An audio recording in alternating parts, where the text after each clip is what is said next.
Обвинителството врши распити, но и чека резултати од нарачаните вештачења и анализи на веќе замените примероци од Крива река. Пред истрагата треба да утврди дали постојат елементи на кривично дело од областа на загадување на животната средина, велат од обвинителството.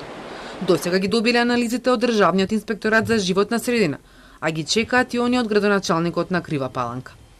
Директорката на инспекторатот Ивана Гиновска вчера негираше дека загадувањето со цијанид е неколку стотици пати надозволеното, како што тврдеше градоначалникот Митовски.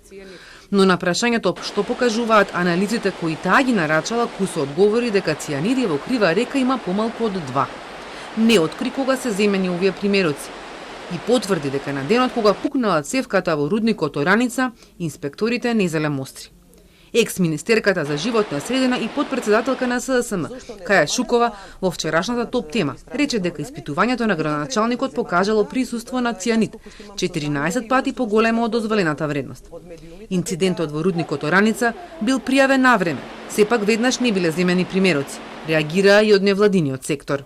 Станува збор за инцидент на рударски капацитет, имале можност и обврска инспекторите да земат примероци веднаш, и тоа е согласно, мислам, член 26 став 2 од Законот за инспекцијски надзор во животната средина, значи во случај на вакви хаварии.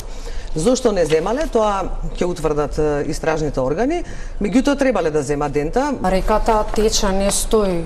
Така што, ева, овие мустри што се земени наводно 6 точки, после колку денови се земени.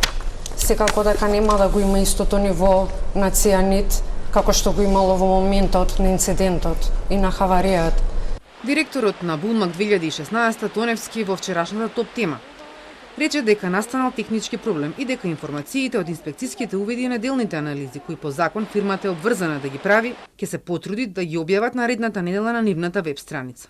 ВМРО ДПМН и денеска бараат градоначалникот на Крива Паланка да одговара кривично. Анализите кои ги објави Државниот инспекторат за животна средина го покажуваат спротивното и го демаскираат трулиот обид на Митовски да манипулира. Мизерно е како Митовски не се колебаше да манипулира со најчувствителната тема за граѓаните – безбедноста на водите и почвата, само за да шири паника и ќари некој ситен политички поен пред избори. На компанијата Булмак 2016 е изречена и казна од 180 до 200.000 евра, за правниот субјект и 10.000 евра за одговорното лице. Компанијата потпишала спогодба и предметот е предаден на Комисија за спогодување.